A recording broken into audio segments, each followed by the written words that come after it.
Why isn't Colin Kaepernick in the NFL? Is it because of race or talent? The answer is yes. Welcome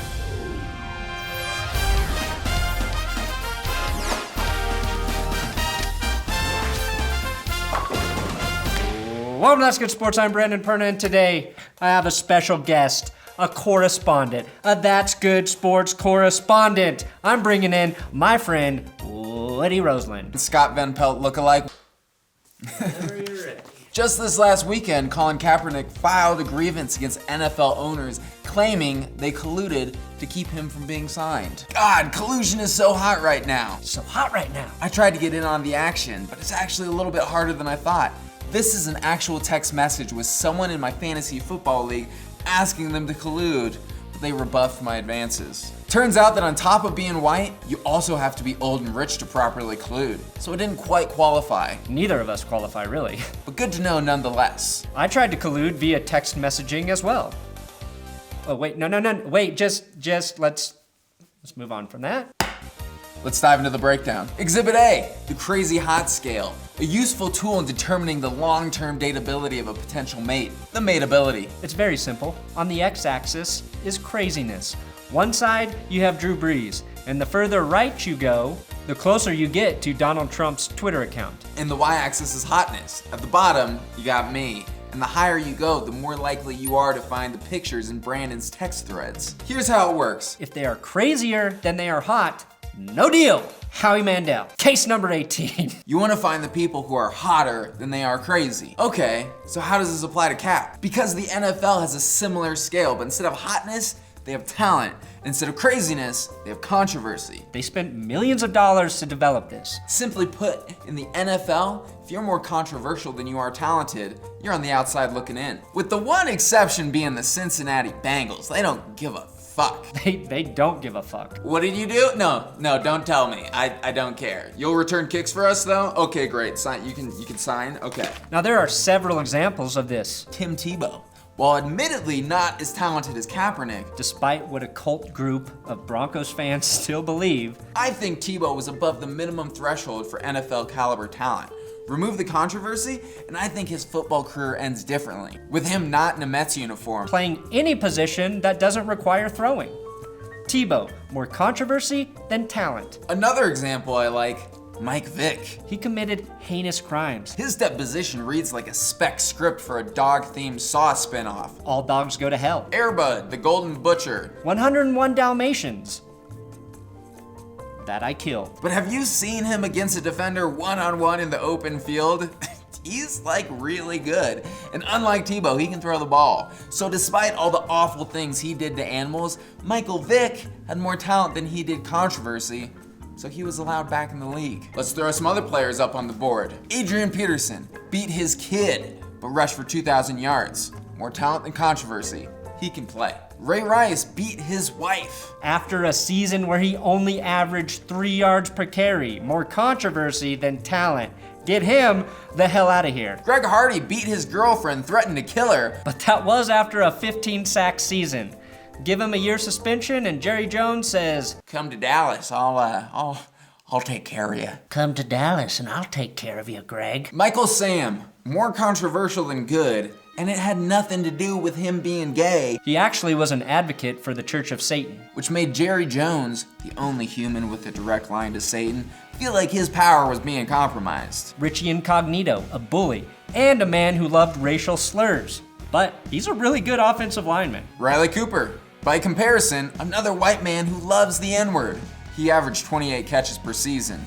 Not even looking like the baby of Fabio and Tim Riggins could keep him in the league. Josh Brown beat his wife. His talent was close to not being above the threshold, but what put him over was the fact that he was a kicker. Nobody will notice if a kicker is a piece of shit. Until they eventually do. And I hate that he looks like me. Not the baldness. The muscles. Honestly, it's extremely unfair to have Kaep in the same conversation with Vick, Peterson, and Rice, when all he did was have actual convictions and beliefs. Convictions and beliefs? That's what got Tebow booted.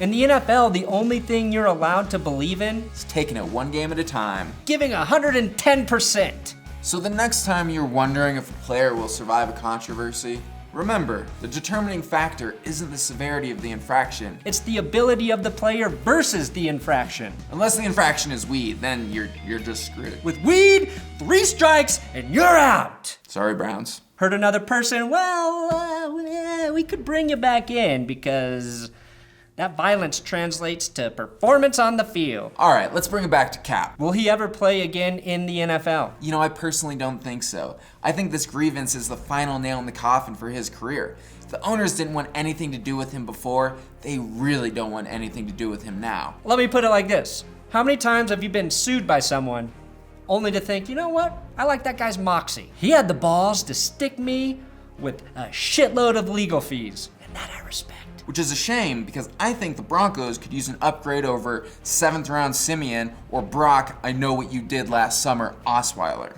Kaepernick also declined an invite from NFL players to attend a meeting at NFL headquarters between players and owners. Eagles safety Malcolm Jenkins said he wasn't sure why Kaepernick declined, but I have a guess. Bad timing.